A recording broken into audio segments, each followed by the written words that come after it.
Fossil fuels have been our primary source of energy for over 200 years. The Industrial Revolution was driven by extensive use of coal to generate power through steam, while the discovery of oil in large quantities added yet one more fossil fuel to our energy matrix. What impact did the increasing usage of fossil fuels have on the environment? In one word, it was simply devastating.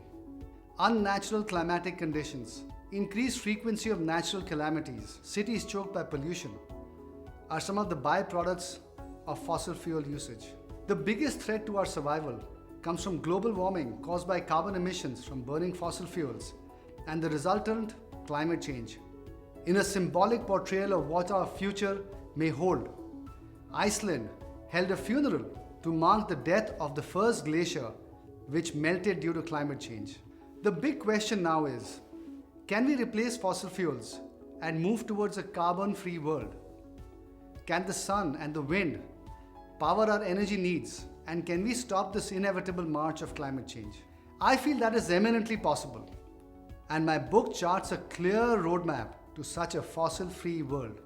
Clearly, clean energy will have to be the key.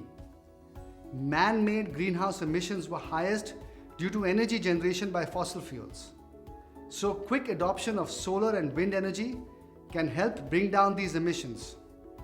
To give you an example, residential solar or rooftop solar installations alone offer a potential capacity of 15 gigawatts. Similarly, rooftop installations by commercial and industrial customers can offer a capacity of almost 60 gigawatts. That's not all.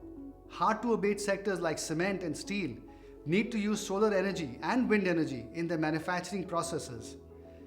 And the auto sector needs an aggressive electric vehicle rollout plan. The real game changer, however, will be utility-scale solar and wind projects, which are bringing down carbon emissions across the world. But will this transition be affordable? And can a developing country like India bear the cost? The answer is an emphatic yes.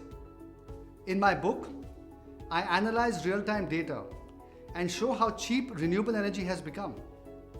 To give you a small example, tariff-based competitive bids to supply power are being won by clean energy companies at prices lower than 3 rupees per unit of electricity.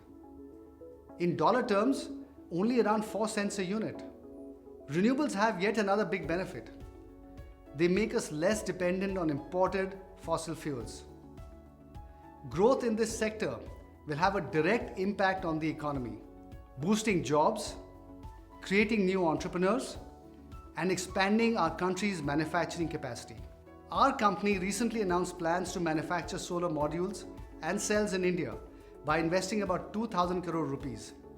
And I'm sure that many of our other companies in the sector are planning to do the same.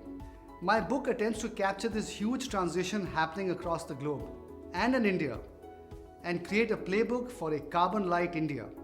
You can order Fossil Free on Amazon.